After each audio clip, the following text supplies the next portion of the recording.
out or some doo-wop, dumb, I don't know, jicky-jack, doohickey, Jesus, you went down the weirdo cornhole on that one. I know it. And my cornhole is broken. Yeah. This is your brain. This is drugs.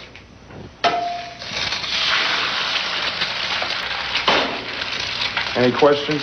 All right, hey everybody, welcome to Yeah, But, where we discuss both sides of some sort of topic in mortgage and real estate.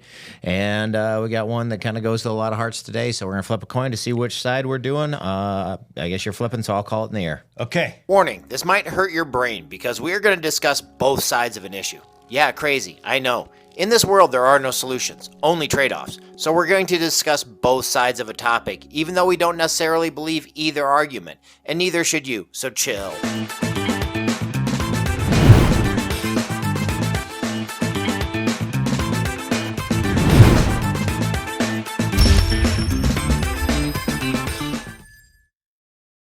All right, your side A, start it up. Okay, here's the deal, and I don't even understand why this could possibly be a controversial subject, but if you have extra money in your budget, you should pay off your house and pay it off as fast as you can. It just makes great financial sense.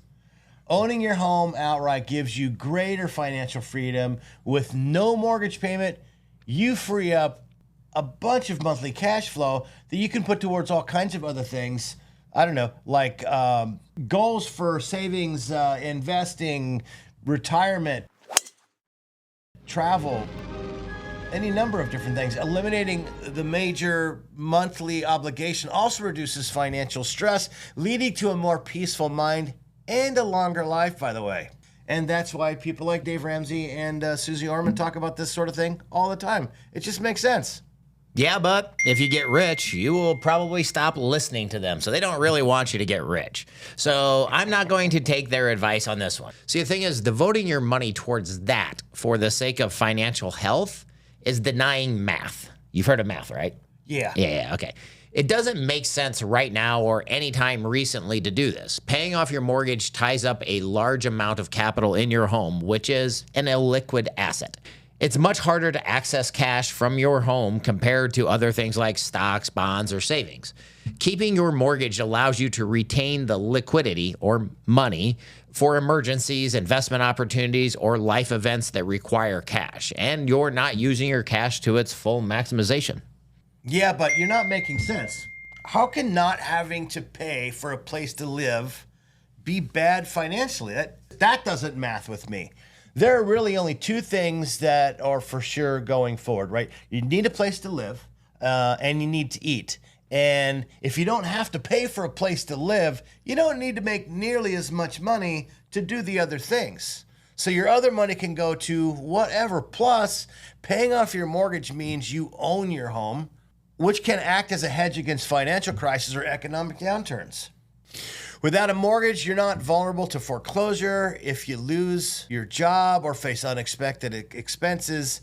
In times of financial uncertainty, owning your home outright can offer security and stability like nothing else. Yeah, but you know what else acts as a good hedge against financial downturns and economic uncertainty? What's that? Money. Having lots and lots of cash money is a great tool in times of financial uncertainty. Oh, wait, no, I'm wrong. My bad, it doesn't help financial uncertainty. It freaking eliminates it. Having money eliminates financial uncertainty. Yeah, but so does not having any bills. Yeah, but having no bills and a bunch of money at the same time is pretty good too. You're talking out of both sides of your face hole right now. Are you talking about keeping the money or are you talking about paying things off? Pick your personality, Haas. I'm both. I'm an and kind of guy. Here's the deal. You actually kind of can get both of them at the same time, especially if you're talking about working on paying off your mortgage while you are young.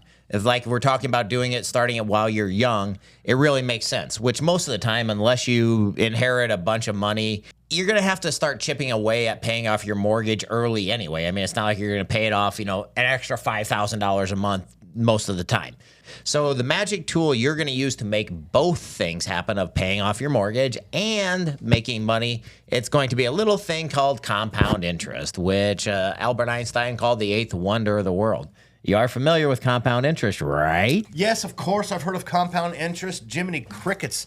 It's awesome because it's like getting paid interest on your interest. There's nothing like it, right? So, all right, let me do this. Imagine you've invested some money, and at the end of the year, you earn interest on that money. Instead of taking that interest income out, you leave it in. And at the end of next year, essentially what happens is you get paid interest on the interest.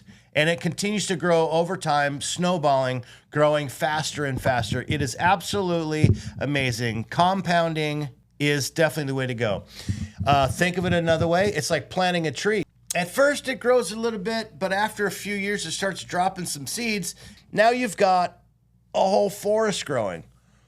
The longer you let compound interest work, the more money grows, making it one of the best ways to build wealth over time. And it's the same as home equity compounds. So boom, there it is, bitch. Yeah, but home equity still compounds with a mortgage, so unboom yourself. But here's the deal. Mortgage rates are pretty low. Yeah, they're not as low as they were before, but they're still pretty low. So as long as you can invest your money in an investment vehicle that outpaces your mortgage interest rate, you come out ahead. Meaning that people who got their mortgages like 2 or 3 years ago, they still have those mortgages. They only have to make 3, 4, 5% interest to come out ahead in this scenario. As of today's date, you can buy a 30-year treasury bond that pays like 4.1% interest, like guaranteed money. So as long as your mortgage rate is below that, you win. Because basically you're borrowing money from yourself by not paying down the mortgage. Instead of putting it towards mortgage, you're investing it. And investing it at a higher rate, then you just sit back and let compound interest do the rest of the work. Yeah, but most people don't have mortgage rates at 4% or less. Currently, mortgage rates right now are somewhere around 6%. All I'm saying is your math don't math. Sorry. Yeah, but it does. Sorry to ruin that for you.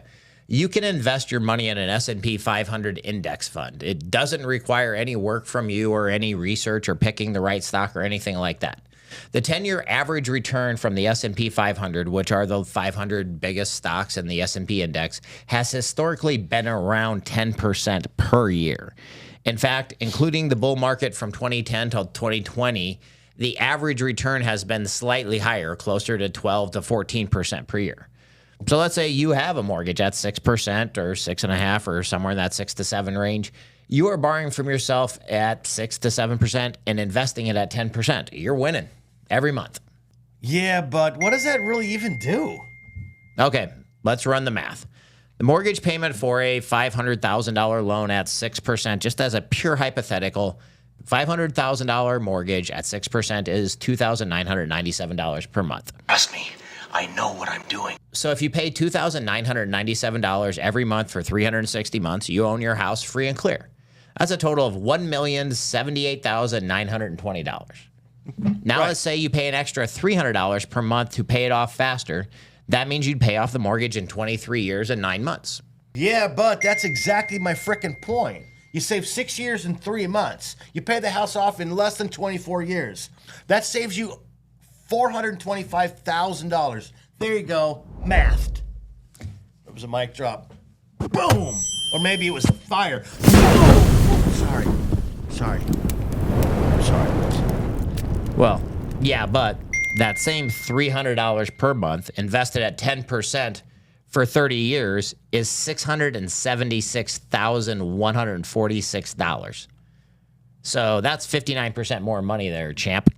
And last time I checked, more money is more better. Plus, Paying off your mortgage ties up a large amount of capital in your home, an illiquid asset like we talked about earlier. It's much harder to access that cash quickly from the home compared to liquid stocks like savings and bonds. Keeping your mortgage allows you also to retain liquidity for emergencies, investment opportunities, or life events that require cash. Plus, by having a mortgage, you would have less equity, so there is a chance if you do have to file bankruptcy, you get protected by homestead rules versus one that's paid off. Oh, there's an awful lot of advice in there, champ. Yeah, but people aren't going to do that. They're just going to go and blow it on all kinds of stuff, whether it be, I don't know, iPhones, watches, whatever, dumb stuff, whatever new gadget thingamabob doohickey that they can come up with. Your strategy is going to require so much more discipline, and people just don't have it. Yeah, but so does making those extra payments every month. Yeah, but what if I'm older and I don't have 30 years compounding, but I have extra money to pay it down right now? There are also the psychological benefits to it. Many homeowners feel a sense of relief and accomplishment when they pay off their mortgage. There's emotional satisfaction in knowing that you own your home without any debt.